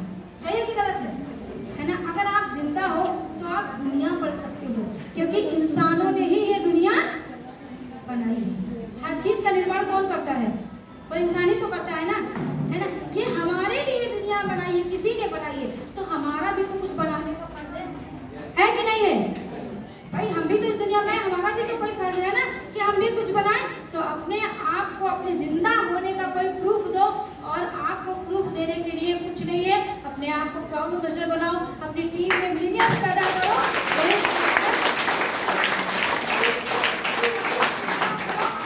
अच्छा कर सकते हो। यहाँ लिखा हुआ है रफ्तार दुगनी हो जाती है जब जिंदगी दांव पर लग जाती है। सही है कि गलत है? रफ्तार दुगनी हो जाती है, इसका मतलब है कि जब हम गरीबी के दलदल में फंसे हुए होते हैं, परेशान होते हैं, तो बीमारी, बेरोजगारी, बहुत कुछ हमें जकड़ लेती है। जकड़ लेती कि नहीं जकड़ लेती है ना?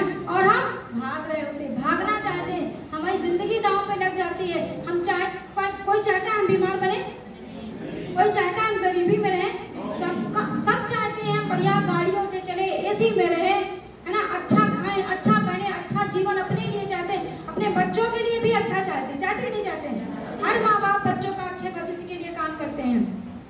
तो जिंदगी दांव पे लग जाती है।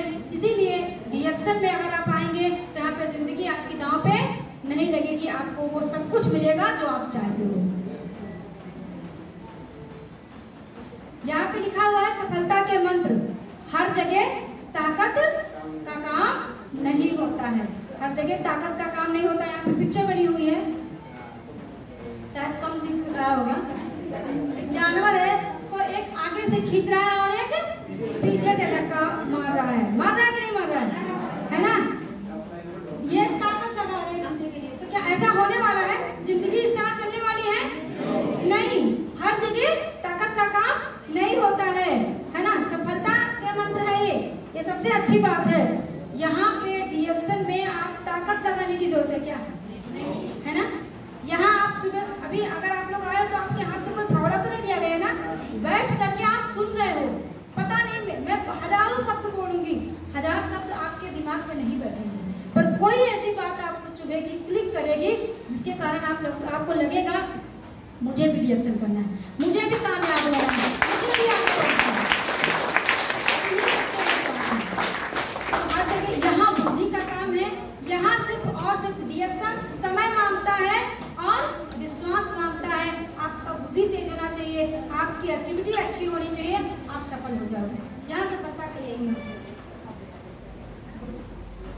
यहाँ पे लिखा हुआ है केवल उन्हीं के साथ रहने की कोशिश करें जो आपको ऊंचा उठाने के लिए लेते हैं। सही है कि गलत है? बात है ना। उन्हीं लोगों के साथ रहो जो आपको ऊंचा उठाने के लिए उठाने वाले हैं, उनके साथ आपको रहने की जरूरत है। अशोक जी अगर चाहते तो शायद कोई और भी काम कर लेते कि नहीं कर लेते, है ना।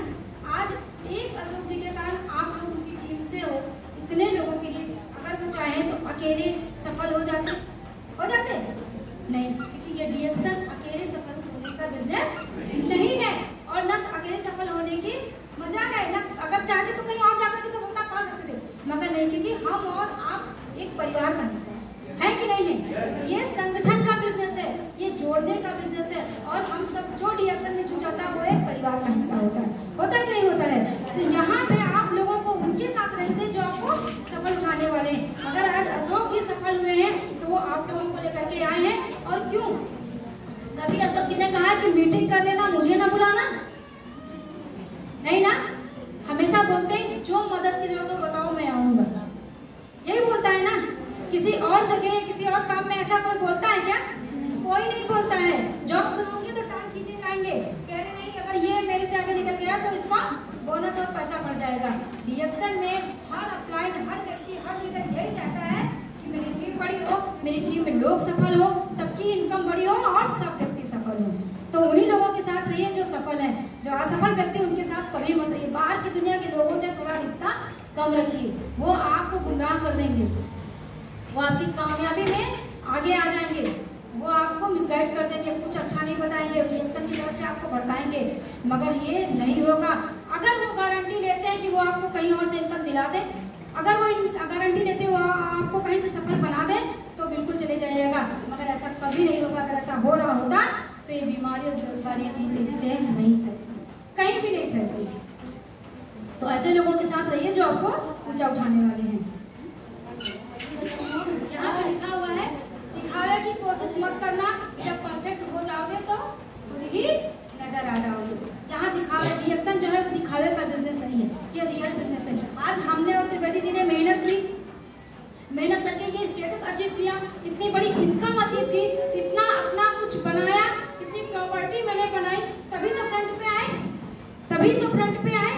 आज मेरी वैल्यू बनी, तभी तो मुझे पूछा जाता है। नहीं तो अगर एक छोटी सी नौकरी वो कर रहे होते, अगर एक नौकरी मैं कर रही होती, नहीं नौकरी कर रहे थे, जो मैंने बोला कि मैं वकील बनना चाहती थी, तो शायद वकील बनती तो 12 बंकी के लोग ही मुझे जानते, जानते कि नहीं, है ना। क्या नेपाल में मुझे आने का मौका मिलता? नहीं मिलता। क्या आप लोगों से मिलने का मौका मिलता? कभी नहीं मिलता। मगर आज रिएक्शन की वजह से मैं बाहर निकल के आई हूँ। मुझे बताने की जरूरत नहीं है, नाम मैं मेरा यूज करती हूँ, सॉरी सरनेम मैं अपने पति का यूज करती हूँ, पर नाम मेरा यूज होता है।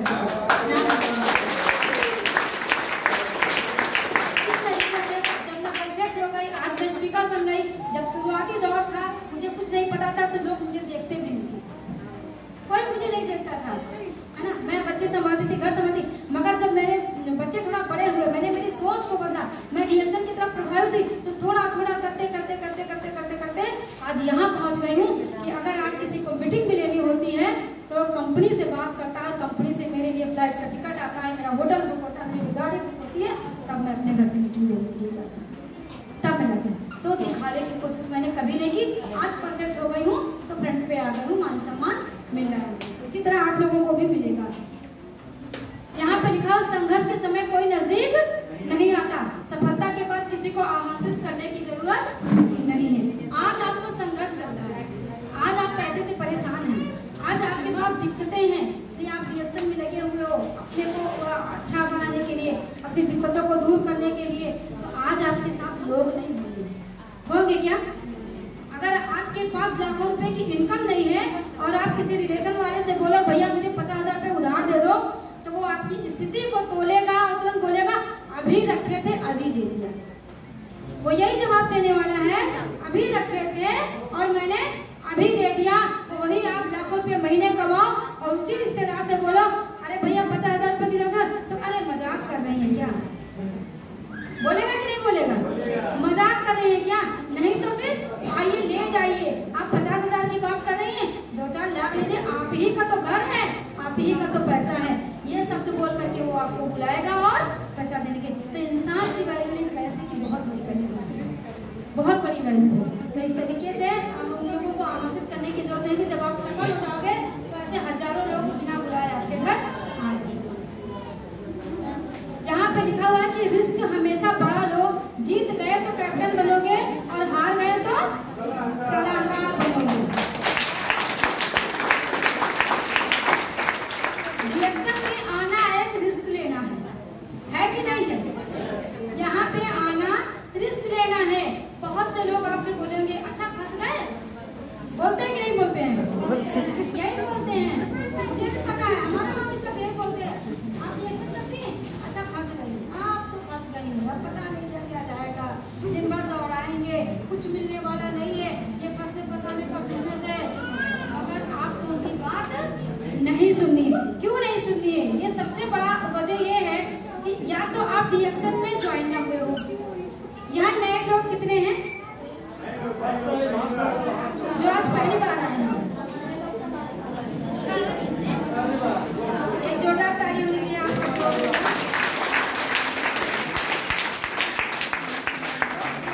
मेरे कहने का मतलब है या तो आप रिएक्शन में ज्वाइन न हुए हो।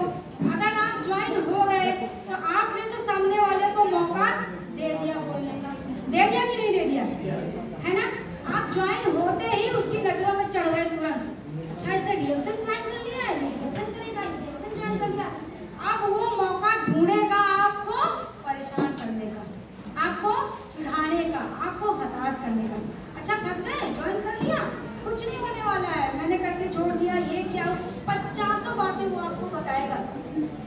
यहाँ पे आपके पास ऑप्शन सिर्फ 2 चीजों का है, या तो आप उसको जिंदगी भर ये बोलने के लिए मौका रिएक्शन छोड़ दो, काम न करो, या तो आप उसका मुंह बंद कर दो, उसी से अपने लिए तारीफ बजवाने का उसको मौका दो और रिएक्शन में इतनी मेहनत करो कि कामयाब होकर दिखा दो, उसको मिलियनेयर बन के दिखा दो और उससे तब बोलो कि हाँ हम फंस गए मगर अच्छी जगह फंसे, अच्छी जगह फंसे। अगर नहीं कामयाब हुए ना, क्योंकि वो आपको जीने नहीं देगा। अगर आप रिएक्शन में सफल नहीं हुए, सिर्फ ज्वाइन भी कर लिए, अभी वो आपको जीने नहीं देगा, हमेशा पकड़ के बैठेगा। अच्छा किए तो थे ज्वाइन, क्या हुआ उसमें, पैसा चलना है, कब मलेशिया जा रहे हो, ऐसे शब्दों से वो आपको हमेशा चिढ़ाएगा। तो चिढ़ाने का मौका मत दीजिएगा। आप रिएक्शन में आ चुके हैं, आपने रास्ता तय कर लिया है, थोड़ा और आपको चलना पड़ेगा, मंजिल आपको मिल जाएगी। तो अपने को आप लगाए रखिए, रिस्क बढ़ा लीजिए। और अगर आप नहीं भी पूरी तरीके से कर लिए, अगर आप बड़े लीडर नहीं बन पाए, तब भी आप लीडर्स बन सकते हो, आप स्पीकर बन सकते हो कि नहीं बन सकते हो, है ना। एक सही सलाह लोगों को जरूर दे सकते हो। यहाँ पे लिखा हुआ है, अवसर का इंतजार नहीं, निर्माण करना सीखो। अवसर का इंतजार नहीं, निर्माण करना सीखो। आप दूसरों से ज्यादा ये मत सोचो कि ये मुझे मीटिंग के लिए बुलाएगा कि नहीं बुलाएगा।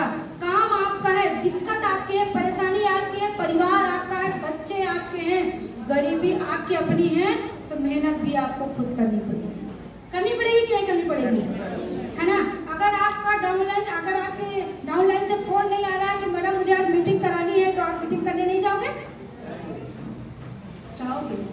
आपको फर्ज बनता है कि आप उससे फोन करिए, उसको बताइए कि आज आपके यहाँ मीटिंग होगी, आज आपको 50 लोगों को बैठाना है, आज आपको 100 लोगों को बैठाना है, आज मैं 4 होम मीटिंग करूंगा, इतने लोगों के साथ होम मीटिंग करूंगा। अपनी टीम को हमेशा खुद भी जागरूक रखिए, टीम को भी जागरूक रखिए, खुद भी एक्टिव रहिए, अपनी टीम को एक्टिव रखिए। जब तक लीडर एक्टिव नहीं होगा, उसकी टीम एक्टिव कभी नहीं होगी। इसलिए दूसरों से आप ये मत सोचिए कि अगर मैंने इनको ज्वाइन करा दिया, आपने 1000 लोगों को ज्वाइन करा दिया है, ज्वाइन करा के छोड़ दिया है, और आप सोच रहे हो कि अब ये अवसर आएगा कि हम ये लखपति बन जाएंगे, अब हम क्राउन डायमंड बन जाएंगे। तो बन जाएंगे क्या? ज्वाइन कराने से कोई क्राउन डायमंड नहीं बन जाता है। आप उनको मेहनत उनसे करानी पड़ेगी, उनको पीवी पे जो है उनको बताना पड़ेगा कि आपको पीवी बनानी है, आपको मीटिंग करना है, उनको भी बिजनेस सिखाना पड़ेगा, तब आपकी कामयाबी होगी और वो भी कामयाब होगा। तो आप अवसर का इंतजार नहीं कीजिए, निर्माण पे ध्यान दीजिए, निर्माण करना सीखिए। ये एक बहुत अच्छी पिक्चर है, जिन लोगों को दिख रही होगी, ये मैं इससे बहुत प्रभावित रहती हूँ और बहुत मुझे अच्छा लगता है, और ये कहीं ना कहीं मैं मेरे जीवन के लिए लेती हूँ। और हम सब इस तरीके से अगर सोचें, तो अगर रिएक्शन न कर रहे होते तो शायद ये विचार हम लोगों को एकदम सही बैठे। ये एक बुजुर्ग की व्यथा है, एक बुजुर्ग व्यक्ति की व्यथा है। हम लोग बहुत अच्छे कि हमें रिएक्शन मिल चुका है जीवन पर। इस बुजुर्ग ने क्या बताया है, ये एक हम लोगों को सलाह दिया, एक विचार दे दिया है कि आज अभी बहुत कुछ आप लोग कर लीजिए ताकि आगे आपको ये झेलना न पड़े। जीवन बर्बाद करने के बाद एक बुजुर्ग ने क्या खूब लिखा, मैं तुम्हारा वही भविष्य हूँ जिसके तुम आज सपने देख रहे हो। मैं तुम्हारा वही भविष्य हूँ जिसके तुम आज सपने देख रहे हो कि भविष्य में क्या होगा। बहुत लोग सोचते हैं ना कि भविष्य में क्या होगा, वही उसने बताया कि भविष्य में क्या होगा। जवानी में कुछ नहीं कमाओगे तो बुढ़ापे में दर्द सहने के लिए तैयार रहना। जवानी में अगर कुछ नहीं कमाओगे तो बुढ़ापे में दर्द सहने के लिए तैयार रहना। मतलब कि इस व्यक्ति को बहुत दर्द मिला है, ये इसकी व्यथा है, इसका दर्द है, जो इसने आगाह किया है, लोगों को बताया है कि अगर आज आपने अपना समय बर्बाद कर दिया, आज आप संकल्प में नहीं हुए रिएक्शन को लेकर के, आज आपने नहीं सोचा कि मैं ठीक है मीटिंग कर लूंगा, ठीक है चला जाऊंगा, मिल लूंगा, नहीं, ऐसा नहीं कर सकते हो। ये शरीर हमेशा आपका साथ नहीं देगा। मगर अगर आपने पैसे की पाइपलाइन बिछा दी, अगर आपने टीम बना दी, तो रेगुलर पैसा आएगा, चाहे बुढ़ापा हो चाहे जवानी हो, आप जिंदगी पर कभी तकलीफ में नहीं रहोगे। पैसा हर मर्ज की दवा है कि नहीं है? हर मर्ज की दवा है। तो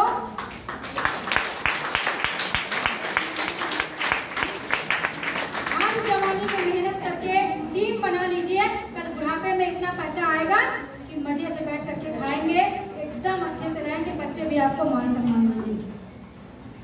thank you. Thank you so much ma'am, बहुत बहुत धन्यवाद। कृपया खड़े होकर एक बार जोरदार ताली होनी चाहिए। और महिलाओं के लिए एक बहुत ही प्यारा सा मोटिवेशनल एक वीडियो साथ हम लोग करने वाले हैं और हम लोगों को जानकारी देने वाले हैं। तो यहाँ